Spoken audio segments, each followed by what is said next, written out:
Hello, this is a very brief tutorial on how to access the planning and implementation attributes in Datum. The planning and implementation attributes in Datum is a new requirement for FY16. In this presentation, we'll talk about how to conduct the review, and we'll also demonstrate how to access the operating unit specific planning and implementation attributes summaries in Datum. The implementation planning, demographic and epidemiological attributes were a new requirement for submission at APR FY15.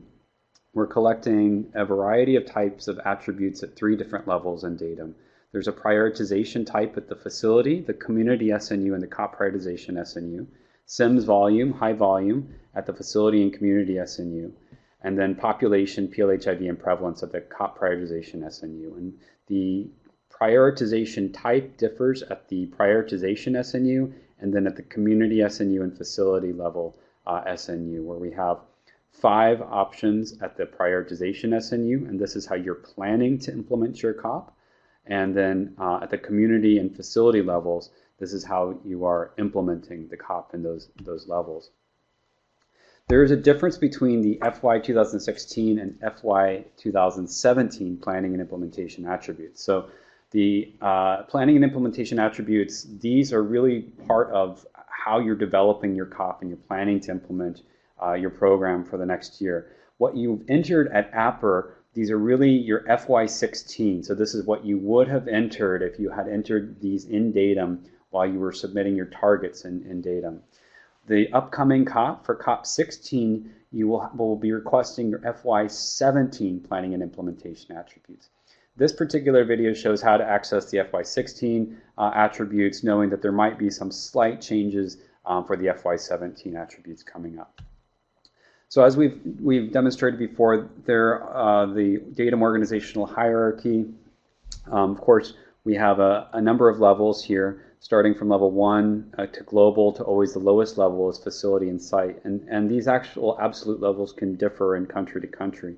We've introduced this year a new level called the COP prioritization SNU, and that differs from the community SNU. Again, that's where our demographic data are located. That's where we are planning, and that can differ in some operating units, where in this first example, in Malawi, the COP prioritization and community SNU are at the same level at district. However, in the second example, here in Tanzania, they have prioritized their COP at level 5 at their district level, and at level 6 they've designated as their community. Just keeping that in mind, because that determines where you access these. These are the entry screens that you're familiar with from entering these attributes as part of your APR submission.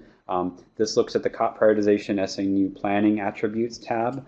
Also on that tab, there were subnational results on that tab.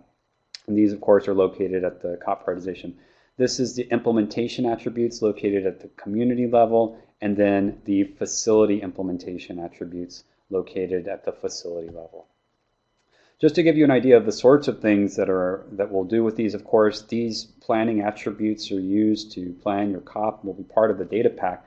But also these will help us to do analyses within your country, so determining how you're planning to scale up your program, where you are saturating the program, where you have supported for commodities only, where they're centrally supported districts. This will be extremely important, certainly now and moving forward. So we're going to move now into looking at the actual favorites that have been created for your operating unit, but wanted to give you an idea of what you will see when you access those. When you entered these data in the entry forms, you'll notice that you had the options, for example, here at the community level, to identify that this is a scale-up community, sustained community, or centrally supported community. And you see these as text. We're doing in the database so that we can create these sorts of visualizations. We need to convert that text to numeric data. And so we're doing a process now where we're mapping that. In the future, you will still see the text when you enter, but in the database, you will actually see these numbers. And so it's important to understand what those numbers represent. And this key will help you here. And so integer values 1 and 2 have no meaning for facility and community SNU, but at the COP prioritization level mean scale up saturation and aggressive. For facility and community, 3, 4, 5 is scale up, sustained, centrally supported. And then at the COP prioritization in SNU 4, 5, 6 are sustained, centrally supported, and sustained commodities. What we do not have here, and we have already received requests for FY17, for COP17 and FY16, is to add an integer value for not supported. And we don't have that currently, but we will be adding that. So that ends the slideshow portion of this demonstration. Now we're actually going to go in and show you how to access the favorites that we've created for your operating unit. This is my desktop, some of the things that I look at when I log in, but we're going to go now into the pivot table application and look at how to summarize, how to view the favorites. And so these favorites are under FY2016, and there's the implementation attributes summary and then the planning attributes. And I'm going to start first with planning attributes. And so we've created a separate favorite for every operating unit. And when you click on one of these, we have pre-selected the data elements and the levels of the hierarchy at which these data elements are relevant for that operating unit. So we're looking now at Botswana. I'm just going to hide that. And we can see we have their prioritization that they have put at their district level. And so we know from those numbers what this actually means. So we know that a 6 is a sustained commodities district. We know that a 1 is a scale-up saturation. We know that a 4 is a sustained district. And so that's how they have ranked the districts in Botswana. We also have their population, the narrative information, as well as the actual data here.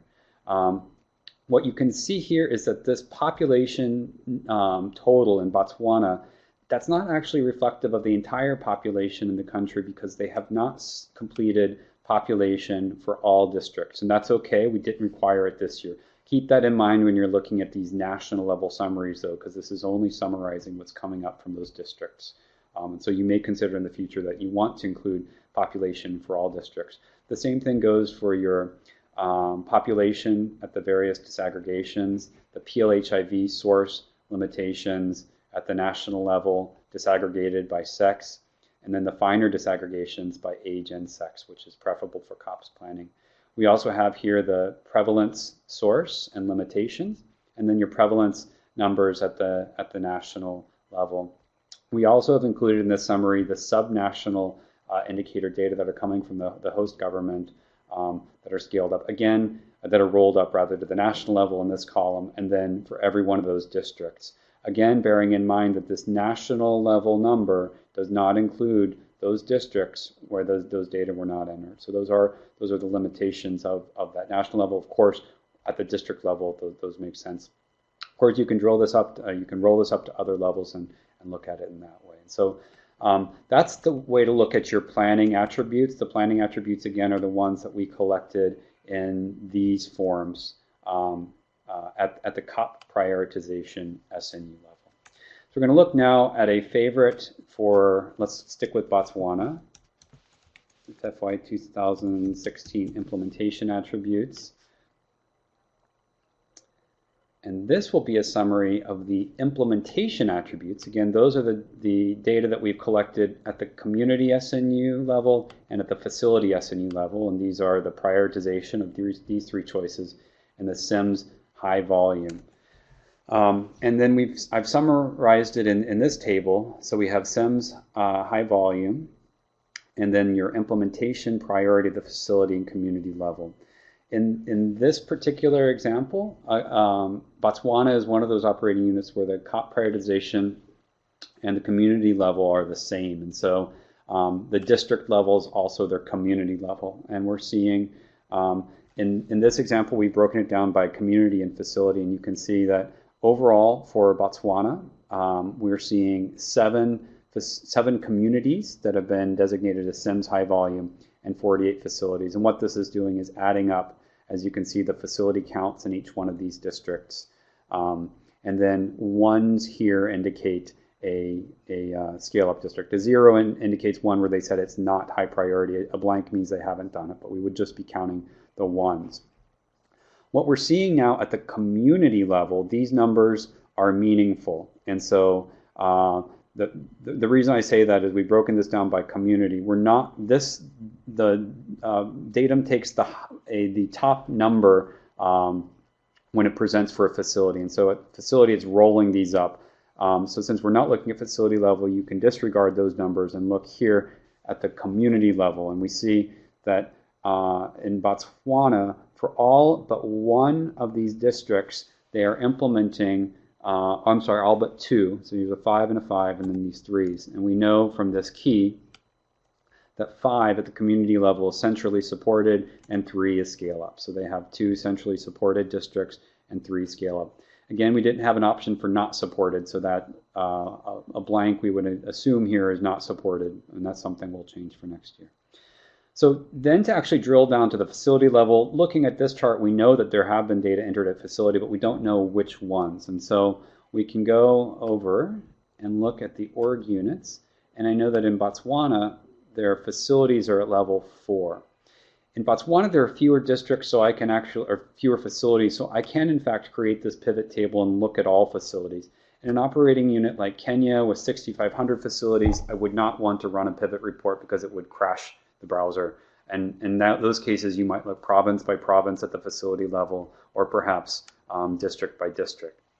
In this case, though, we're displaying both facilities and communities here. And so when we actually look at a clinic, and here we're looking, let's say, the Botswana Baylor's Children's Hospital, we see that for this particular facility, they have, this is both a SIMS high volume facility, it's in the facility column, and we also see that it is a number 3 at the facility. We can go back to our key, and we know that's a scale-up facility.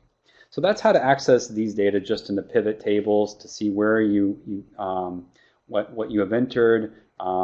We'll have additional training resources in the future, how to create maps from this. There'll be standard views that are coming out from the ICPI and other groups, but this just gives you a first step towards determining how those priorities have been set and where you may see gaps in data. Thank you for